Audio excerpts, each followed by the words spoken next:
வணக்கம். Power of thoughts. எண்ணம் போல் வாழ்க்கை. எண்ணங்களே நாமாக மாறுகிறோம் அப்படின்னு நிறைய கோட்ஸ் எல்லா இடத்துலயும் டெய்லி நம்ம காதுக்கு வந்துட்டே தான் இருக்குது. ஆனா நமக்கு இருக்க சந்தேகம் என்னன்னா, ஒரு செயலோ நிகழ்வோ நடக்கும் போது எண்ணங்கள் தானாக பிரதிபலிக்குது. இதுக்கும் எனக்கும் என்ன சம்பந்தம்? அந்த எண்ணங்கள் எப்படி என் வாழ்க்கையை மாற்றும்? அந்த எண்ணங்கள் எப்படி நானாக மாறுவேன்? எண்ணங்களின் வலிமையை பத்தியும் நாம நம்ம வாழ்க்கையில பண்ற சின்ன சின்ன மிஸ்டேக்ஸ் எப்படி நம்ம வாழ்க்கைய மாத்துது, எப்படி அது நாமாக மாறுறோம் அப்படின்றதுக்கு ஒரு குட்டி கதை. தேவிகா பூமிகா அப்படின்னு 2 ஃப்ரெண்ட்ஸ் இருந்தாங்க. தேவிகாவோட அப்பாவோ பரம்பரை பணக்காரர், பூமிகாவோட அப்பா கூலி தொழிலாளி. இவங்க 2 பேருக்குமே டிராயிங் காம்படிஷன்ல கலந்துக்கிற வாய்ப்பு கிடைக்குது. 2 பேருமே அவங்க அப்பா கிட்ட போய் டிராயிங் காம்படிஷன் டீடைல்ஸ் சொல்லி அதுக்கு கொஞ்சம் மெட்டீரியல்ஸ் வாங்கணும் அப்படின்றதுக்காக கேஷும் கேக்குறாங்க. தேவிகாவோட அப்பாவோ பணம் ஒரு பிரச்சனையே இல்ல, ஆனா காம்படிஷன்ல வின் பண்ணிருவியா அப்படின்னு ஒரு கேள்வி கேட்டுக்கிட்டே பணத்தை எடுத்து தேவிகாக்கு கொடுக்கறாங்க. அந்த சமயம் வந்த தேவிகாவின் அம்மாவோ கண்டிப்பா வின் பண்ணிருவதானே அப்படின்னு அவங்களும் கேள்வியை கேட்டுட்டு போறாங்க.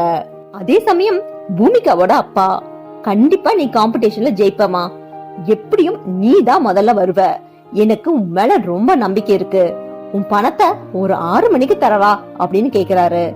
பூமிகாவும் தலையாட்டிட்டு போயிடுறாங்க. அந்த சமயம் வந்த பூமிகாவோட அம்மா, எங்க பூமிகா மேல எனக்கு ரொம்ப நம்பிக்கை இருக்கு, கண்டிப்பா குழந்தை ஜெயிச்சிருவா, ஆனா நம்ம வீட்டு வாடகை கூட இன்னும் கட்டல, பணத்துக்கு என்ன செய்வீங்க, 6 மணிக்கு இன்னும் 3 மணி நேரம் கூட இல்லையே அப்படின்னு கேக்கும் போது பூமிகாவோட அப்பா, கட்டாயம் எனக்கு பணம் கிடைச்சிரும், நான் பூமிகாவை காம்படிஷனுக்கு அனுப்புவேன் அப்படின்னு சொல்லிட்டு இருக்கும் போதே அவங்க வீட்டு வாசல் முன்னாடி ஒரு கார் வந்து நிக்குது. அந்த கார்ல இருந்து இறங்கின ஒரு பணக்காரர் ஏதோ பரிகாரத்துக்காக ஒரு 11 ஃபேமிலிக்கு நான் பண உதவி செஞ்சிட்டு இருக்கேன், இந்தாங்க நீங்களும் வாங்கிக்கோங்க அப்படின்னு பணத்தை கொடுத்துட்டு போறாரு. காம்படிஷனும் நடக்குது. அதுல பூமிகா ஃபர்ஸ்ட் பிளேஸ்லயும் தேவிகா ரன்னர் அப். இதுல இருந்து நாம தெரிஞ்சுக்க வேண்டியது, எந்த செயலோ நிகழ்வுகளோ நடக்கும் போது அதுல சின்னதா கூட எந்த டவுட்டும் இல்லாம 100% இது நடக்கும், நடந்து விட்டது அப்படின்னு நம்ம ஆழ் மனதுல எண்ணங்கள் ரொம்ப பாசிட்டிவா இருக்கும் போது கட்டாயம் அது பாசிட்டிவான ரிசல்ட் தான் தரும்.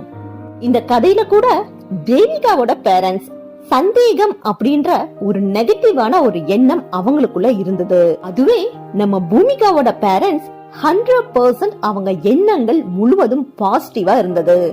அந்த எண்ணங்களே பூமிகாவை முதல் இடத்துக்கு கொண்டு வந்தது. அது மட்டும் இல்ல, பூமிகாவோட அப்பா பணமே இல்லனாலும் எனக்கு நிச்சயமா பணம் கிடைக்கும் அப்படின்ற முழுமையான நம்பிக்கை அந்த பணத்தை இந்த பிரபஞ்சம் அவருக்கு கிடைக்க செய்தது. அவ்வளவுதாங்க. நம்மளோட எண்ணங்களை கட்டுப்படுத்தணும், எப்பவும் பாசிட்டிவா எண்ணங்கள் இருக்கணும் அப்படின்னா ஒரே ஈஸியான வழி. நல்லது கெட்டது அப்படின்னு எதுவுமே கிடையாது.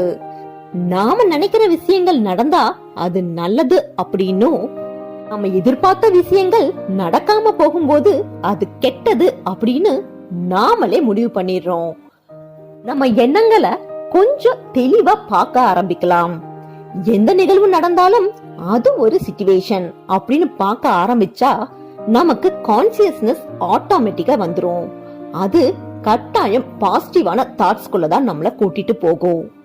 இனிமேல் இன்டர்வியூ, எக்ஸாம், காம்படிஷன் அப்படின்னு போறவங்க கிட்ட ஆல் தி பெஸ்ட் அப்படின்றதுக்கு பதிலா நீங்க கட்டாயம் இதுல வெற்றி பெறுவீர்கள், வெற்றி பெற்று விட்டீர்கள் அப்படின்னு ஒரு ஆழமான அழுத்தமான ஒரு வார்த்தைகளை கொடுத்து அனுப்பலாம். அது அவங்களுக்கு மட்டும் இல்ல, நம்ம மனசுக்குள்ளேயும் ஒரு பாசிட்டிவ் வைப்ரேஷன் கட்டாயம் உருவாக்கும். நாம எந்த செயலை செஞ்சாலும் தோல்வி பயம், சந்தேகம் அப்படின்னு எந்த ஒரு சின்ன நெகட்டிவும் இல்லாம செய்யற எல்லா செயல்களும் நிச்சயமாக பாசிட்டிவா தான் முடியும்.